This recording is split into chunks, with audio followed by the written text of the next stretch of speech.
understand that the first GMO, carried out on an animal was as far back as 1973. Are you as excited as African Farmer Mogaji about GMOs? I mean, does Nigeria, in terms of food security, we've heard from the World Health Organization that by 2050, there might be famine in Nigeria if care is not taken. Are you excited about GMO? Does Nigeria need GMO, to survive or to ensure food security? Thank you very much. I'm aware that for quite a long while now, GMO has been around with us, and it's not something new. And quite a number of people who are scaremongering on GMO may have been consuming, GMO products for more than a decade. And the truth about it is that we need to be very careful the kind of communication messages we set forth, and it could do a lot of damage. I need to talk about the issue of food security, which is a very, very important thing. And one of the tools through which we can actually ensure food security in Nigeria is to adopt GMOs as part of food items that we consume.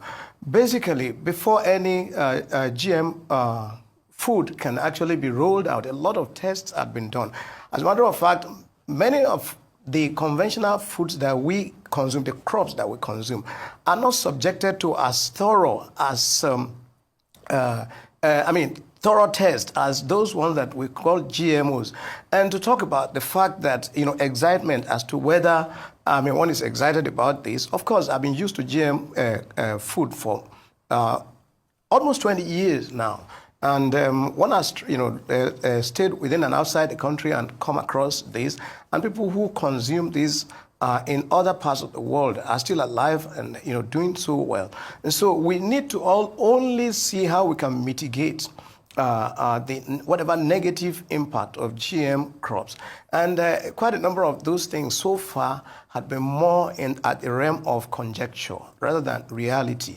And so what I would say here is that we need to get our acts right. And I need to make reference to the communication that actually, set forth the kind of conversation we are having now. It's not supposed to come from the DG of NAFDAC. It's actually a misinformation. It needs to be put very clearly. I straddle two words of life sciences and communication. So I understand, what it means to actually send out, messages and the kind of impact it could have, particularly when it is said to have originated from NAFDAC, because, it's supposed to be a competent authority that should be talking about things that everybody should be able to believe. But now to say it is not safe. Now, Nigeria has been a signatory to the Cartagena Protocol on, the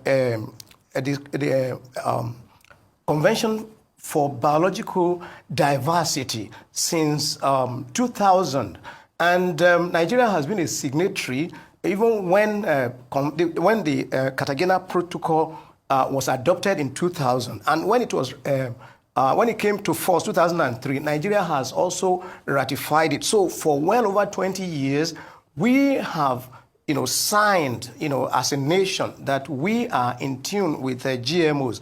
And so I think for us not to have actually taken a firm position, officially in this country, speaks volume about the split between parastatals and agencies of the federal government who should be talking together. Like the DG just mentioned, to the very best of what we know, NAFDAC is a member of the board of National Biosafety Management Agency.